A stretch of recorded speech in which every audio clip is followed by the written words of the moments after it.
Hi everyone, my name is Elizabeth Hughes. Thank you so much for joining me today. In my last video, I was talking about the effects of excess amounts of epinephrine, which is one of the body's main fight or flight physical stress response hormones.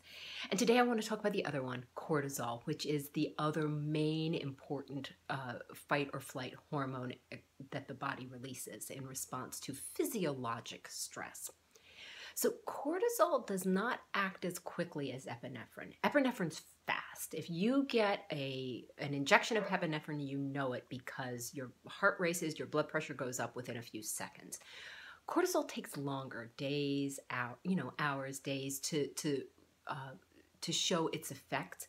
But its effects last for a long time, even after you're out of a situation where your body is producing a lot of cortisol, or if you've had to take cortisol, the effects can last a long time, even after you've stopped.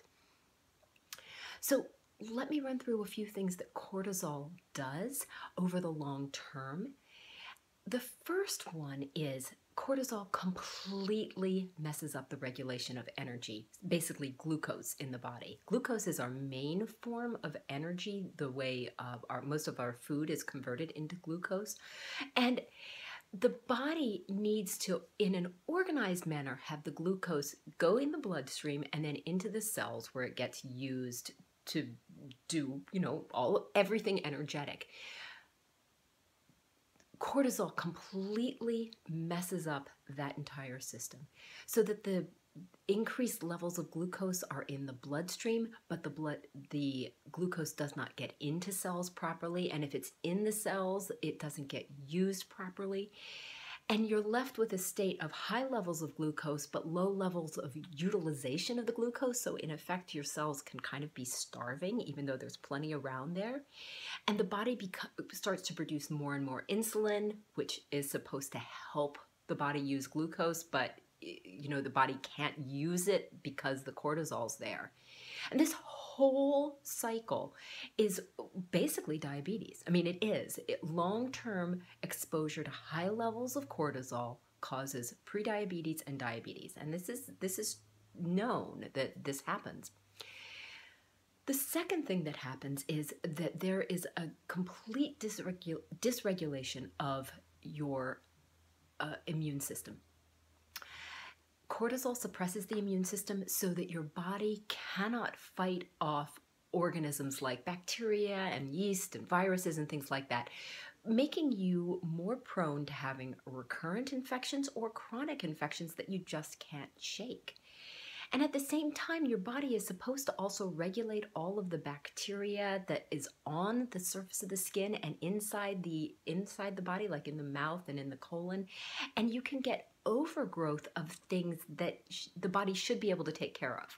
Like they just, there's supposed to be a little bit of a guardianship that the immune system does that keeps the bacteria at a safe and an appropriate level. And the immune system can't do that. So you can have overgrowth of things that are normal but aren't normal when they're in high quantity. At the same time, the immune system stops its internal function of regulation. Inside our body, the immune system also works to help to get rid of cells that are old or malfunctioning or potentially showing signs of cancer. And the body's immune system takes care of and, eliminates these, takes them out, recycles them. When you have high levels of cortisol, all of those functions are gone, and the body does not have the cells that will get rid of everything that you don't need inside your body. Like that whole function is gone. Certain parts of the body that are supposed to fight cancer and abnormalities just doesn't happen. And the body can actually also then start to recognize normal cells as the enemy, so that your body can attack itself and it doesn't have the off switch that says, wait, no, that's friend, not foe. And so your immune system kind of basically turn on yourself in certain situations. So that's the second thing it can do. The next thing, hormone dysregulation and dysfunction with cortisol. affects thyroid function. So people can say, well, you've got a normal thyroid, but it doesn't seem to be working properly. And all of the reproductive hormones are affected by cortisol. So there's higher levels of infertility, there's higher levels of abnormal periods. All of that can be affected by cortisol levels. There's also poor wound healing. That happens all the time. Slow wound healing, wounds that aren't as strong as they would be if you weren't taking cortisol or exposed to high levels of cortisol for long term. And this is true whether or not it's a planned surgery or it's an accident. The wounds are just not as strong. There's to be problems with depression with high levels of cortisol. And I see this quite a bit in people who've had to be treated with cortisol for other conditions, is that depression can happen, absolutely.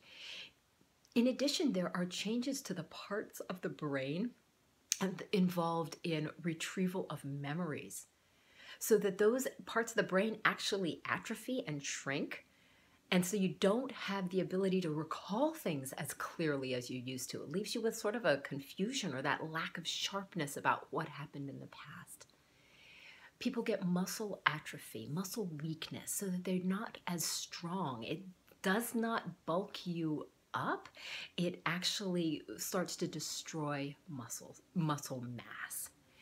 At the same time, it can increase obesity, particularly deposits of fat around organs of the abdomen, which is a really unhealthy place for fat to be, partially because it increases insulin resistance, which was a problem that we were talking about earlier, so the whole thing could just lead to more diabetes.